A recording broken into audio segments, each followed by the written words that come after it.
Olá a todos, sou o CC João Paulo e nesta semana irei apresentar um vídeo com comentários sobre formas livres em Kenjutsu. O vídeo que podemos ver junto com esses comentários trata da execução de formas livres que Shidoshi Thiago permitiu que eu realizasse junto com ele como forma de evoluir o pensamento dentro do raciocínio existente no Kenjutsu, nas práticas de Kenjutsu. Então é muito interessante ver como se dá o posicionamento corporal,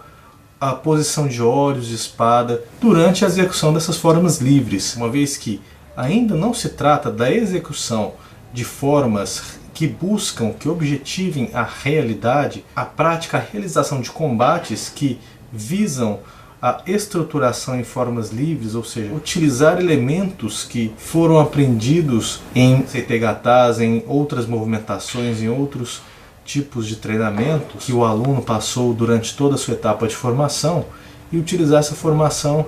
com base na construção de um raciocínio que possa ser aprimorado com a execução de formas livres. Então a gente pode ver um aspecto muito interessante que trata-se de não deixar a mente presa às formas que foram aprendidas anteriormente. Ou seja,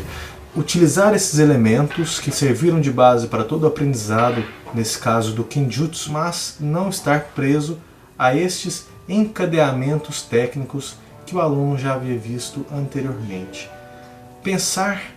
de uma forma mais livre que lhe permita a execução de técnicas, que lhe permita a execução de movimentos, que lhe permita a realização desse embate em uma forma que ele possa verificar outros aspectos que não aqueles que foram estudados anteriormente. Verificar outros aspectos que tratam do posicionamento, nesse caso dentro do dojo, da utilização dos aspectos faciais de sua visão como forma de não permitir ou não transparecer ao seu oponente qualquer tipo de sensação de raiva, de angústia, de incertezas ou algum tipo de sensação que possa transparecer ao oponente insegurança ou algo nesse sentido. Ou seja, nesse aspecto, tentar praticar como uma forma de não deixar que o seu rosto transpareça aquilo que possa estar internamente em você, de forma que isso não possa ser utilizado como uma arma, como subterfúgio pelo seu oponente. Outro aspecto interessante que nós podemos ver nesse vídeo de prática de formas livres em Kenjutsu é a oportunidade de se praticar em ângulos mais específicos, em ângulos diferentes daqueles que nós vemos que o aluno vê em formas iniciais, oportunidades de ataques entre os tempos que são executados. Então, as formas livres permitem que possam ser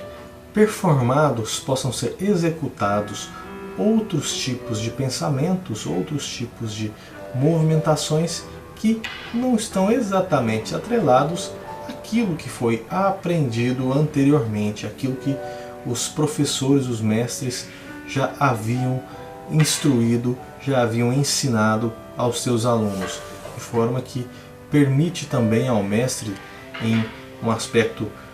secundário ou terciário muitas das vezes, ou seja, não se trata do objetivo principal desse aprendizado, mas que também pode servir para que o mestre, para que o professor verifique como o aluno se comporta em uma situação desse sentido, como o aluno pensa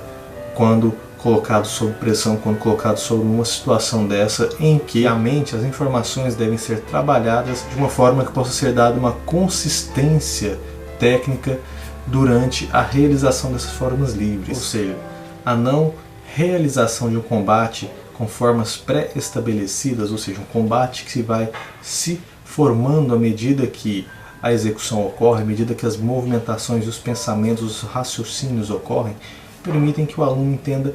muitos aspectos que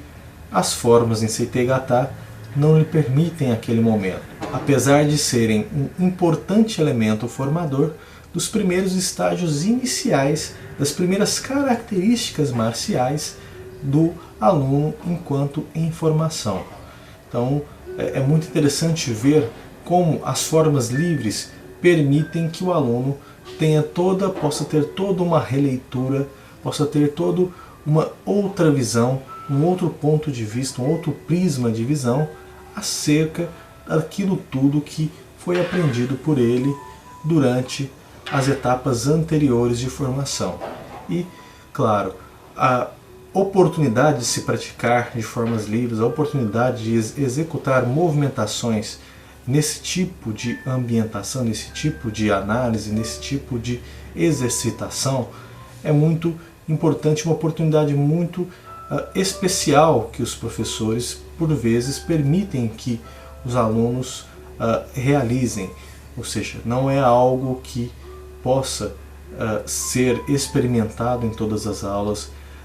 Pela minha recordação, apenas em alguns momentos mais especiais, apenas em alguns momentos chaves dentro do aprendizado, dentro daquilo que determinada aula se propunha, meu professor, no caso do Tiago, ele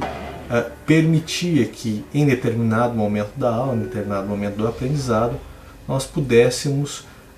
estar em situações de práticas de formas livres, com o objetivo de se verificar toda uma estruturação de pensamento, toda uma forma de desencadeamento de pensamento que objetivavam a realização desse combate sem se estar preso à forma, sem se estar preso a elementos técnicos de determinados CTHT, mas que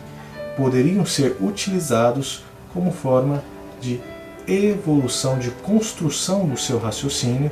dentro daquilo que se propõe às formas livres. Poderia utilizar todos os elementos que eu havia aprendido anteriormente dentro do raciocínio e buscando a melhor execução, a melhor realização das práticas em formas livres, nesse caso dentro do Kenjutsu, dentro daquilo que o Kenjutsu proporciona, dentro daquilo que o Kenjutsu se propõe enquanto realização de aprendizados nesse sentido, realização das formas de execução em formas livres nesse sentido. Então, as práticas em formas livres nesse sentido, como nós podemos ver nesse vídeo, são muito interessantes porque buscam detalhes que por muitas vezes não são perceptivos, detalhes que muitas vezes não são perceptíveis, não são vistos pelo aluno, por estar com a sua mente muitas vezes focada em como realizar em um nível de performance alto tudo aquilo que foi aprendido em CTHTs, no primeiro Suburi, segundo Suburi, terceiro Suburi, nos Kumitachi, nos AWAC, exercício que os professores passam para o aprimoramento da coordenação motora fina, ou em qualquer outro momento de aprendizado que um professor propõe, apresenta para o seu aluno. Assim, eu poderia dizer que dentro desse contexto de aprendizado, a utilização em formas livres serve como um pré-fechamento, um pré-teste daquilo que o aluno, enquanto utilizador de todos os elementos técnicos que aprendeu, desenvolve, responde em situações em que não há uma execução pré-definida do seu oponente, ou seja, não há o Keitori. Ambos estão ali com uma proposição de realizar formas livres e buscar dentro de um aspecto saudável nesse sentido, ou seja, dentro daquilo que se propõe a executar como se fosse realmente algo real, que dependesse, simulando um campo de batalha, por exemplo, uma forma real realmente, mas que servem para que haja abertura de pensamento nesse sentido. Então, dessa forma, esses seriam os comentários que eu gostaria de apresentar a vocês nessa semana. E caso queiram, por favor, enviem vídeos com sugestões de temas para que possamos trabalhar outras pesquisas, outros momentos de comentários e compartilhamento de aprendizados dentro desta rica e muito interessante cultura que é a prática do Bugei. Muito obrigado e até a próxima!